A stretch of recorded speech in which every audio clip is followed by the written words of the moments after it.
Hi, my name is Eric Green, and had a Sasquatch sighting. It was 2007 or 2008, going on a hunting trip. I work at an automotive plant, and we got off about 3 o'clock that morning, and I was picking up another team member to go with me. So I picked him up on the way, and we was heading to Fayette County. It's in northwest Alabama, northwest corner, and we was heading up this road, and it's called Highway 171. For the people in Alabama, it's super curvy, just super curvy. And so I'm sort of running late because I had to pick up him, trying to get up there, get to the hunting stand before daylight. And as I'm rounding one of the curves, I see a doe and a yearling standing out on the curve. Standing out close to the road, and they wasn't feeding. And for those hunters, the doe started stomping. I can see this in my head, and I'm thinking, well, when a deer is spooked, they stomp or whatever. But the only thing that got me, when I was going around the curve, when I slowed up, making sure they didn't jump out in front of my truck, she wasn't facing me, and that's the thing. So I slowed up as I'm going around the curve, and I finally get to where I'm pretty much almost side by side on the same side of her. The headlights from my truck turn around, and it hit I could see the eyes. It hit the eyes, and I see the whole body. And the thing, as soon as my headlights hit it, it dropped its head, and it was stalking the deer. It was looking in the direction of the deer, but it was like perfect track stance. If you know a sprinter or whatever, it was in a stance down on all four with his head up. And as soon as my lights from my truck hit it, it dropped, and it just froze. And as I slowly drive by it, the guy that was with me, we sitting there, we like, did you? It's like, yeah. And it never dawned on me to stop, to slow down, to turn around. And we headed on up to the hunting club. And so we sitting there, and the guy that was hunting with me, he actually had a doe come out on him, and I told him he can take anything. He was a guest. And he said he sat there and he watched the doe until I came to get him. And he said he was sitting there, he was so confused about what we saw that morning, it never dawned on him to pick up his rifle to take the deer. And so the crazy part about it, it takes me about an hour to get to the hunting club. The whole way home, we never said a word. It was the quietest drive back home, never said a word. So I get home, I drop him off, I go back home, I go to tell my wife at the time and my kids, and they laughing. Oh yeah, Dad, you seen a cow, you seen another deer. Oh, okay. That was on a Saturday. I go back to work Monday, and I'm just hyped because some of the guys that I work with hunt. So I'm finna go in there, and I'm about to tell them what we saw. The guy that I took with me was already at work. So I go up there, we in the team room, and I'm like, man, did you tell him what we saw? It's like, I didn't see anything. And I'm like, man, did you tell him about the thing, how it dropped his head? And it's like, I didn't see anything. I don't know what you're talking about. And I got laughed at, and I pretty much clammed up. And so me and my friend Steven, we was watching one of the documentaries on Bigfoot, and I told him, I said, yeah, I seen one. My girlfriend at the time, she laughed about it, but I told the story to Steven. I even got down on the floor and showed him how it was in a track stance and how it was looking at the deer. And me and him been going out researching ever since. Can you demonstrate, if I back up, can you demonstrate how it was standing when you first saw it, and then how it changed its position, its head, if I back up here? Like, it was in a stance. It was lower to the ground, but it was super wide. And as soon as my lights hit it, it did this. And it just sat there. So it was like a track stance, like it was going to run. Like it was, and the deer were probably 40, 50 yards from it. And you could tell from the wood line from where it came. And my guess, the deer didn't see it because it was before light, but they smelled it. And if you're a hunter, you know a deer smell you before they see you. Right. And so as I was coming around that curve and that doe was looking toward the Bigfoot, she was stomping. I can see her stomping her front leg. I'm like, well, that can't be because of me. Right, you're just driving? Yeah, and you know, I'd had deer that'll walk out in front of you, but they looking right at the headlights. She was looking away from me, and she was, I'm like, wow. Yeah.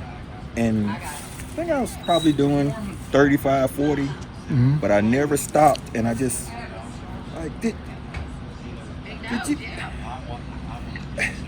that, and it just, it's hard to say how you trying to rationalize it, and then you got people, you know, you're gonna be laughed at. I didn't think my family was gonna laugh at me, and then I was thinking, since I had a witness, you know, and I guess he was just like, I'm not going down that road where people gonna laugh at me and talk about me, and I just clammed up. Yeah, we get a lot of people say the same thing. The person with them doesn't want to talk about it. They're traumatized. They don't want to be ridiculed. So that happens a lot. I believe you. They Bigfoots do go down to all fours quite often. Now let me ask you what you remember about its physical description. A big blockhead. It wasn't the conical shaped head. It wasn't super huge, but I remember the shoulders from what I could see. The grass were, I could guess from what's up there, but I remember the shoulders super wide. And I can remember seeing, looking down his back, you could see his butt, top of his butt. And that's what I remember. The most part that I seen was when I seen it in the headlight and I seen it head on. And as it came around, and when I passed by it, the grass was a little too tall to see it. But I remember as soon as I hit it head on and just dropped his head, I could see down his back line and I could see his rump, his butt. Right. And it's just, and I was happy Monday thinking I'm finna go tell somebody and I got a witness. And to this day, that guy said, we never saw anything. Like he won't even admit that he saw something. He won't even admit it. See, if it was a bear, you would think he would say, we saw a bear. We saw a bear, yeah. But he knows it's not a bear because he would just say it's a bear. Well, right? Yeah. And like I told you, from that spot to my hunting club is probably 3.5 miles. And it was probably less than that as the crow flies. But the president of my hunting club was in his tree stand. What happened was a guy shot a doe, gut shot at a doe. He let her lay down, but he still pushed her. So Chris was sitting there, and we kind of figured he said he could hear the coyotes. And he figured, he didn't know that the guy had shot a deer and didn't find him then. But he could hear the coyotes going crazy. This is what we found out after we talked. And he said after you could hear the coyotes, and all of a sudden he heard something else that wasn't the coyotes. And he heard the coyotes give a yap sound, I guess like a dog being hit or whatever. And everything went quiet. But he was hunting with a 7 mag, and he called his dad to come down there and pick him up in his truck. Because he said he was not coming out of the tree stand. And we hunted till dark then. He said he was not coming out of the tree stand. Because he heard a strange sound. He heard something that he knew wasn't the coyotes. And he heard whatever it was hurt the coyotes. And so when we got back to the meeting place where everybody meets up after the hunt club, and I can't think of the guy's name, but he told him, right on the other bottom beside you, Chris, I gut shot at a deer, the doe, and I pushed her. We never found her. Those coyotes, we sitting there. Those coyotes got to that deer, and then when those coyotes found that deer, whatever found those coyotes that took the deer from the coyotes. Yeah. And whoop them up. Yeah. Now, was this the same night that you saw yours?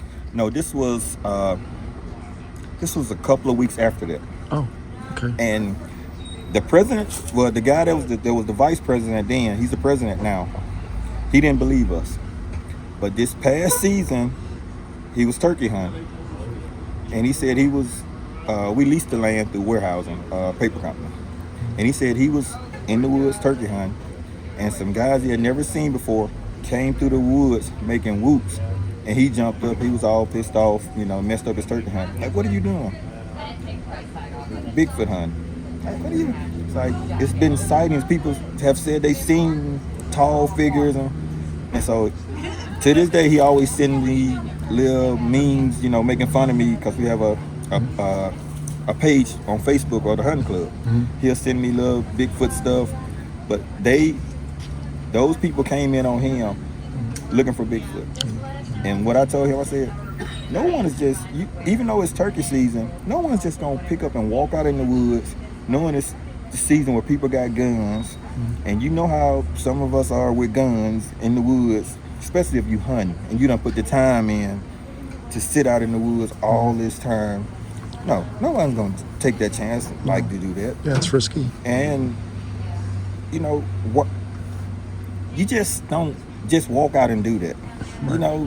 I'm gonna go to the woods and look for Bigfoot. Mm-hmm. Something had to give you the motivation or something to make you want to do that. Right. Same thing with me and Steven.